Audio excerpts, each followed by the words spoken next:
Have you ever been told by a teacher your child is doing fine at school, but from the moment your child gets home, they're completely falling apart?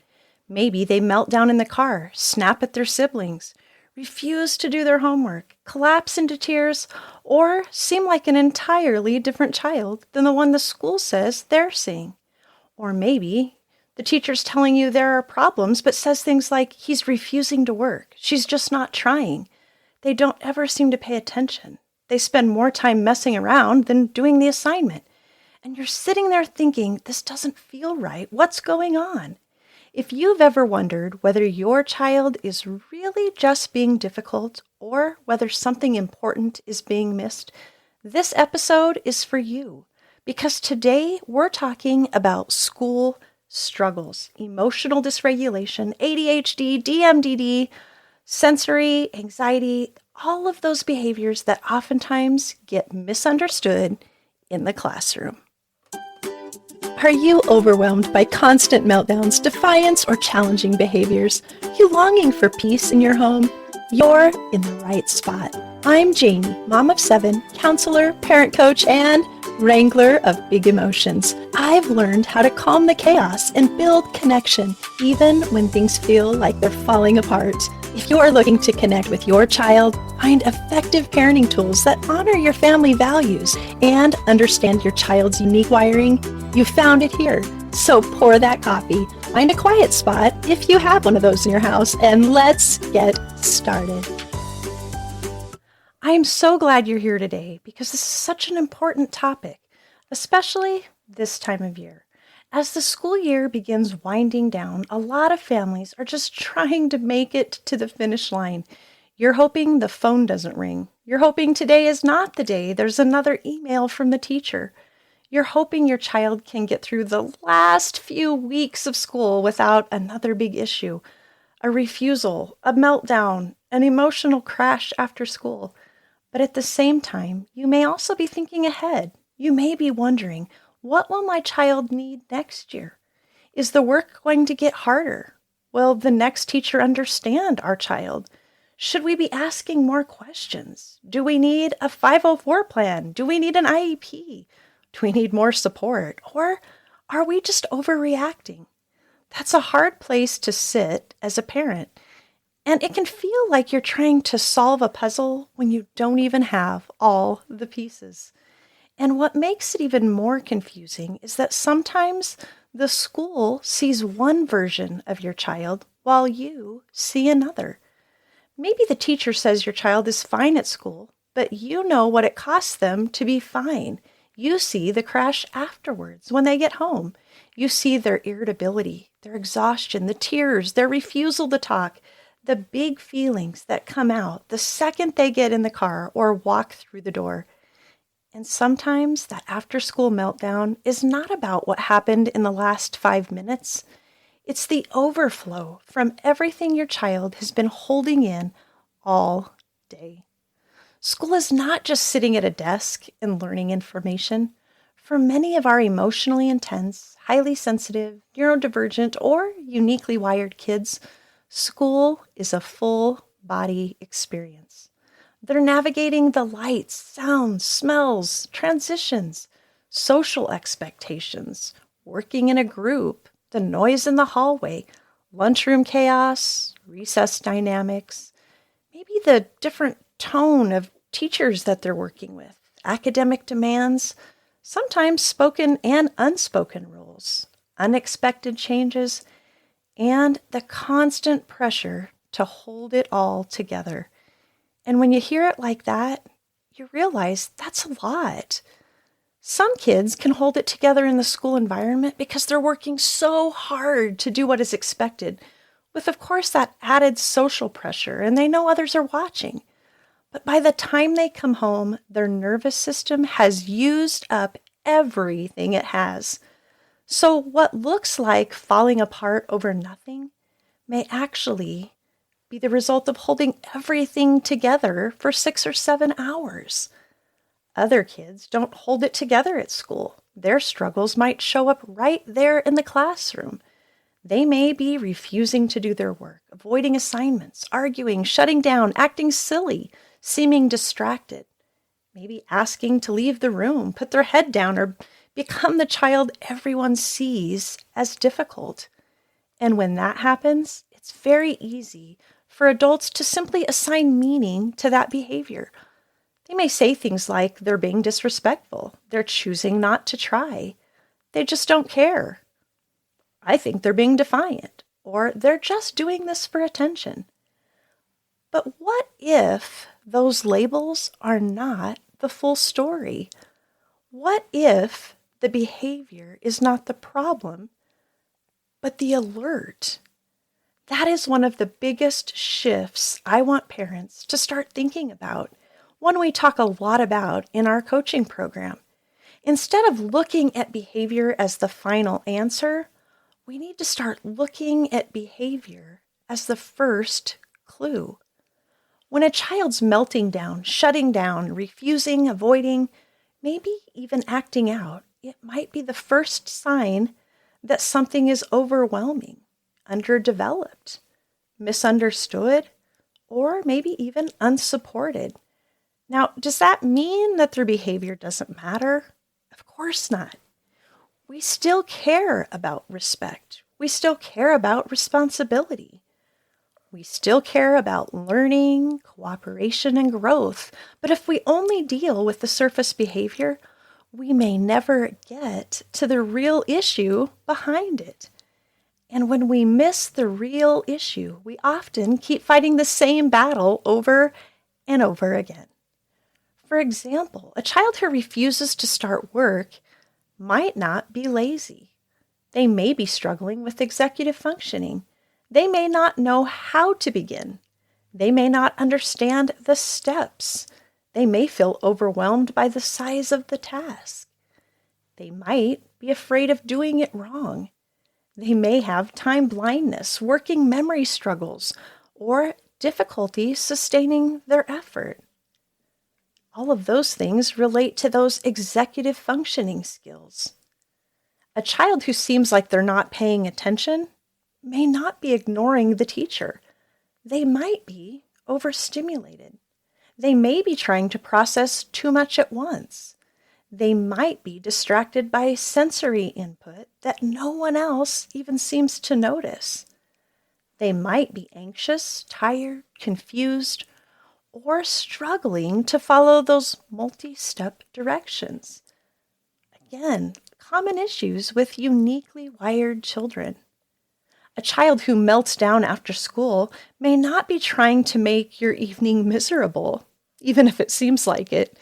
They may be decompressing from a day that took every ounce of emotional and physical energy they had. And when they're finally home, in their safe space, with their safe person, likely you, they may finally feel the ability to let it all out. A child who acts silly or disruptive may not be trying to be disrespectful. They may be attempting to use humor or movement to manage their discomfort, anxiety, embarrassment, or social uncertainty. And for some, being in the limelight for their behavior may feel easier than being in the limelight because they don't understand, or having to admit that they don't know how to do it. And a child who says they hate school might not hate learning. They may hate feeling like they're constantly failing, constantly corrected, constantly misunderstood, or constantly expected to function in ways that don't fit how they are wired. They may hate the way they feel for the hours in a school day while they struggle in overwhelm and can't function like they wish they could, or even how they see others around them who are able to do it. This is why curiosity matters so much. As parents, we need to become students of our children, not in a hyper-focused, anxious way, like I have to figure everything out perfectly, but in a calm, curious, and thoughtful way. We start asking, what am I seeing? When does this happen? What happens before that? What happens after that? Is it worse on certain days? Is it worse with certain classes? Is it worse when there are transitions, tests, group projects, writing assignments, maybe in certain social situations, or when there's unexpected changes? Patterns give us information, and information gives us a better place to start. This is especially important because many children do not have the body awareness or even the emotional vocabulary to tell us what's going on. They might not be able to say, the classroom is too loud, or I feel anxious when the teacher calls on me, or I don't understand the directions, but I'm too embarrassed to ask a question. Or maybe I can't organize my thoughts fast enough to write them down. Or I'm trying so hard to sit still that I can't focus on what she's saying. Instead, they say things like, I hate school, or I don't know, or leave me alone, or they just melt down, maybe refuse, or even avoid. That's why our job is not just to correct the behavior we see. Our job is to gently explore what might be behind the behavior we see. I know you might be feeling unsure about where to even start to make sense of this. So I'd like to tell you about the Calm Connection parenting program I created to do this very thing. Parenting an emotionally intense child can feel complicated, like you're juggling meltdowns, defiance, and stress every single day. But it doesn't have to be that hard. Imagine this. The next time your child melts down, instead of spiraling into chaos, you know exactly how to respond with calm and confidence. Sounds good, right? Well, that's what the Calm Connection Parent Coaching Program is all about. In this program, I teach simple tools that you can use right in the moment. Tools that don't require hours of reading, expensive appointments, or complicated systems. I'll even show you ways to create calm in less time than it takes to reheat your coffee. Parenting with calm and confidence doesn't have to feel impossible. It can be easier than you think. Join me inside at calmconnectionparent.com and let's get you back on this parenting journey with calm, confidence, and connection. One of the best places to start is by tracking what you notice.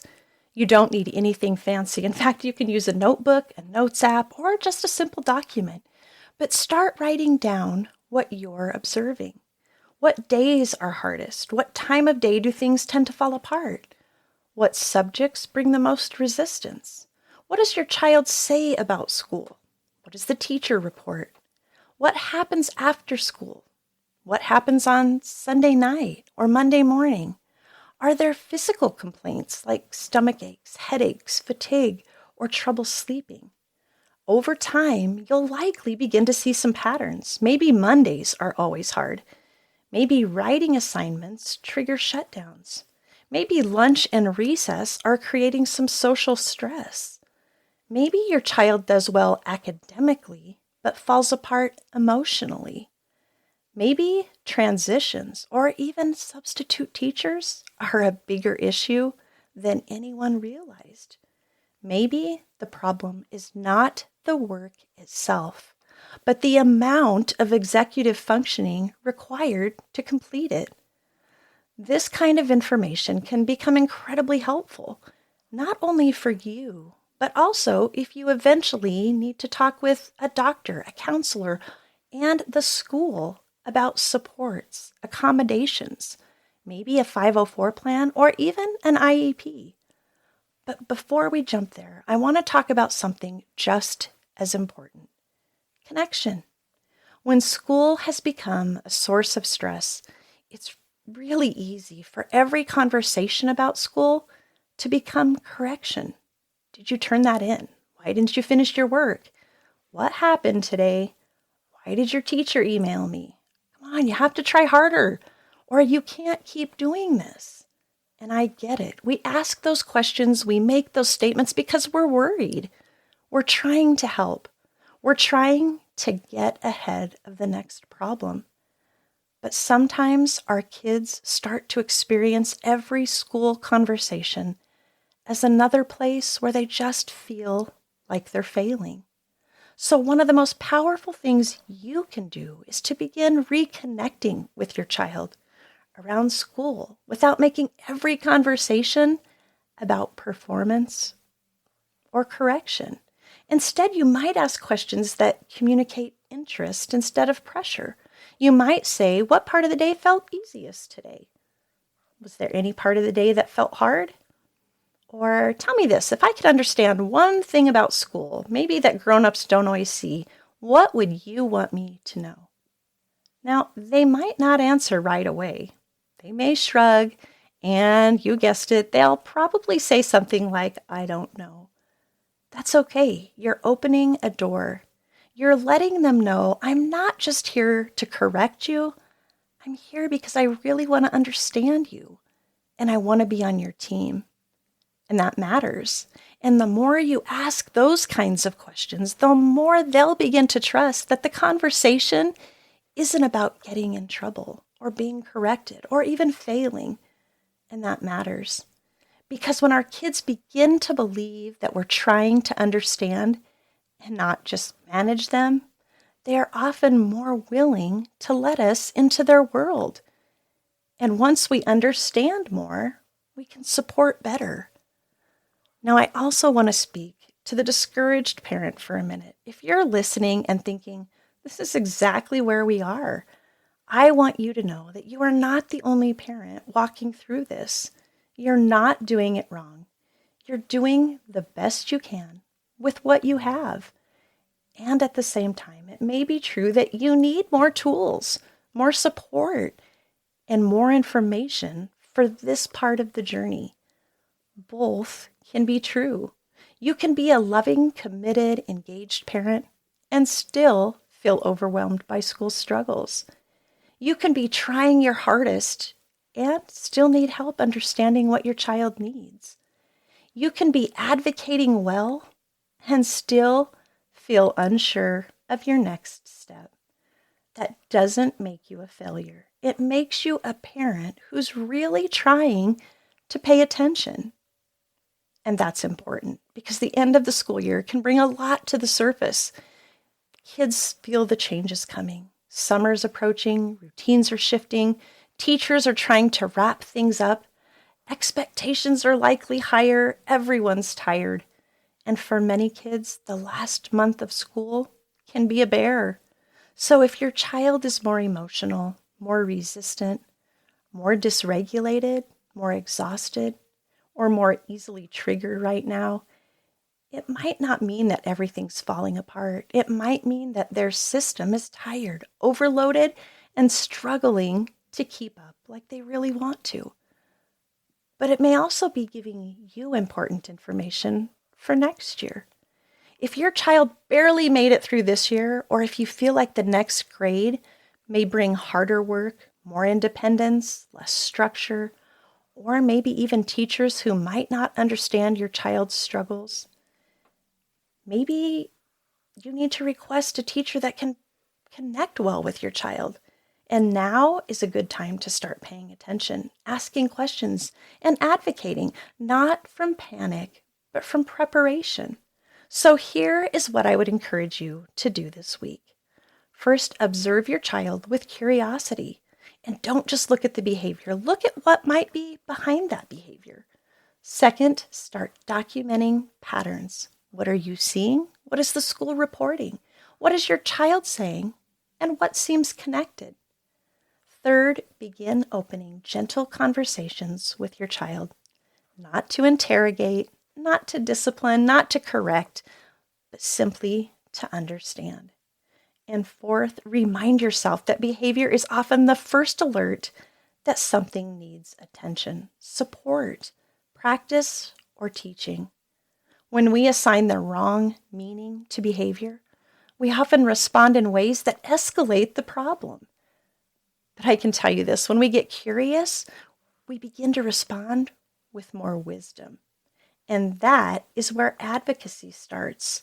Before you walk into a school meeting, before you request support, Before you even know whether an IEP or 504 plan is needed, you can start by understanding your child more clearly. You start by gathering that information. You start by looking beneath the behavior. And that leads us right in to what we're going to talk about next time. Because what happens when you do believe your child needs more support, but you're not sure the school sees it the same way? What do you do when your child is struggling emotionally, behaviorally, socially, or academically, and you're wondering whether an IEP or 504 plan might be part of your next steps? How do you advocate effectively without going into the meeting feeling defensive, intimidated, or overwhelmed? Yes, that's what we're going to talk about in the next episode. We'll talk about the possibilities of IEPs and 504s, how to prepare for school conversations, what kinds of patterns and information might be helpful to bring, and how to advocate for your child with clarity and confidence. For today, I just want you to remember this. If your child is struggling at school, or falling apart after school, or being described in ways that don't quite match what you know in your heart, don't ignore that nudge. Get curious, look for patterns, and ask better questions. Remember that what looks like resistance may actually be a child who needs support. Speaking of support, maybe you're feeling like you could use support. Well, I'm excited to let you know that we are in the process of creating the first Calm Connection Moms Retreat. That's right. I'm so excited, and I want you to remember to be checking out the website, calmconnectionparenting.org, and be opening those emails, because if you're an insider, we're going to be announcing the dates and the location very soon. And this might be just the support you need to connect with other moms, to connect with me. I'd love to spend time with you, have fun with you, and figure some of this out together. Remember, you're not alone in this journey. Your child is not beyond help, and you can find the support you need to parent and advocate effectively.